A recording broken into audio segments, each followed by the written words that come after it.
안녕하세요. 가끔 주변을 이렇게 둘러볼 때 말이죠. 다른 사람들은 그냥 지나치는데, 유독 내 눈에 밟히고 좀 마음에 걸리는 것들이 있잖아요. 네네, 있죠. 뭐 혼자 있는 사람이라든지 아니면 뭔가 좀 불편해 보이는 거라든지. 맞아요. 뭐 어수선한 책상 같은 사소한 것일 도 있고요. 그러면서 아니 왜 나만 이게 이렇게 신경 쓰이지? 하고 좀 스스로를 이상하게 생각할 때도 있고요. 그렇죠. 내가 너무 예민한가 싶기도 하고. 네. 그런데 혹시 그게 그냥 단순한 불편함이나 뭐 예민함이 아니라 어쩌면 나를 향한 어떤 특별한 신호, 부르심 같은 거라면 어떨까요? 부르시며? 네. 오늘 저희가 살펴볼 자료 속 한 인물, 느헤미야 이야기처럼요. 이 설교 내용을 좀 바탕으로 해서 내 눈에 보이는 그 문제가 어떻게 행동으로 이어지는 부르심이 될 수 있는지 그 연결고리를 한번 찾아보려고 합니다. 흥미로운 주제네요. 네.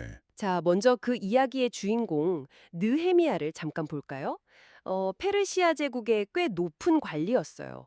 굉장히 안정적인 삶을 살던 사람이었죠. 네. 왕의 술관원이었다고 하니까요. 신임받는 위치였죠. 그렇죠. 그런데 어느 날 저 멀리 고국 예루살렘의 성벽이 다 무너지고 성문이 불탔다는 소식을 듣게 됩니다. 근데 그 소식을 듣고는 그냥 주저앉아서 울고 막 금식하고 기도했다고 해요. 아, 수천 킬로미터나 떨어진 곳의 일인데도요. 네. 자신이랑 뭐 직접적인 상관이 없어 보일 수도 있는데 왜 그렇게까지 마음 아파했을까요? 이게 좀 궁금하죠. 이 설교가 딱 주목하는 지점이 바로 그겁니다.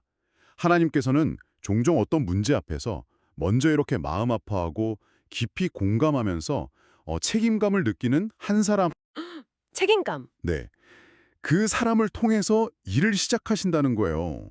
느헤미야는 그 소식을 그냥 들은 것에 그친 게 아니거든요. 그 폐허의 아픔을 이건 내 문제다. 이렇게 끌어안은 거죠. 아, 그냥 안타까워한 게 아니라 내 일이다. 이렇게 느꼈다는 점이군요. 남의 일이 아니라? 그렇죠. 눈으로 본 현실에 마음으로 아주 깊이 가능한 겁니다. 느헤미야의 반응이 참 강렬한데요. 근데 이게 그냥 오래전 이야기가 아니고 어쩌면 지금 당신에게도 해당될 수 있다는 거잖아요. 네, 그렇다고 볼 수 있죠. 그래서 말인데 당신 주변은 좀 어떤가요? 교회든 뭐 직장이든 가정이든 유독 당신 눈에만 자꾸 들어오는 거 그런 거 없으세요? 음, 설교에서도 뭐 예시가 나왔지만 뭐 소외된 사람일 수도 있고 아니면 뭐 고장나서 방치된 어떤 물건일 수도 있고요. 아니면 점점 이렇게 멀어져가는 관계 같은 걸 수도 있겠죠.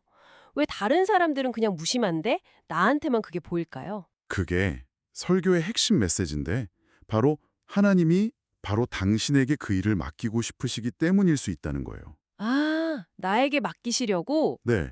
그러니까 이게 우연히 눈에 띈 게 아니라 어쩌면 하나님께서 당신의 눈을 통해 그 일을 시작하기 원하신다는 어떤 신호일 수 있다는 해석인 거죠. 음, 약간 부담스럽게 들릴 수 있겠는데요? 그럴 수 있죠. 보통은 귀찮거나 부담스럽다고 여기기 쉬운데 이걸 나를 향한 기회 혹은 부르심의 신호로 볼 수도 있다는 거죠.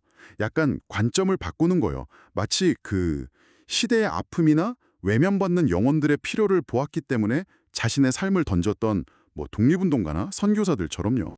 그러고 보니 설교에 실제로 이렇게 반응하신 분들 이야기가 나오더라고요. 감동적이었어요. 네, 맞아요. 몇 가지 사례가 있었죠. 그 주일학교 교사들이 너무 지쳐 보이는 걸 보고 남몰래 막 주먹밥이랑 따뜻한 차를 챙겨주기 시작하신 60대 권사님 이야기요. 그 작은 섬김 때문에 떠나려던 교사 한 분이 마음을 돌렸고 나중에는 그게 교회 전체에 어떤 격려 문화로까지 번졌다고 하죠. 음, 정말 작은 시작이었는데 큰 변화로 이어진 거네요. 네, 또 다른 이야기도 있었어요. 예배 때마다 주차 문제 때문에 성도들이 불편해하는 걸 보고 말없이 먼저 나와서 주차 봉사를 시작하신 50대 집사님. 그 모습을 보고 다른 분들도 하나 둘씩 동참하게 됐다는 거요. 그쵸. 또 반주자 이야기도요? 아, 맞아요. 수요 예배 때 반주자가 없어서 목사님이 어려워하시는 걸 보고 조용히 자원해서 반주를 시작하신 성도님 이야기도 있었죠. 정말 그렇죠.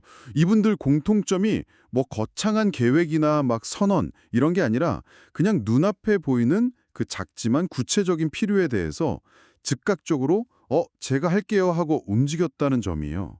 이게 참 놀랍죠. 느헤미야가 그랬던 것처럼요. 네. 그런데 사실 문제를 보기는 쉬운데 행동으로 옮기기는 참 어렵잖아요. 맞아요. 그래서 설교에서도 많은 사람들이 문제를 보기는 하지만 행동하기보다는 좀 불평이나 비판에 머무는 경향이 있다고 지적합니다. 특히 설교 내용에 따르면 연륜이 쌓이고 경험이 많아질수록 40대 이상을 예로 들기도 했는데 문제점은 더 날카롭게 보지만 직접 나서기는 좀 주저하게 될 수도 있다는 거죠. 아, 약간 뜨끔하네요. 하지만 느헤미야는 그 슬픔과 분석에만 머물지 않았잖아요.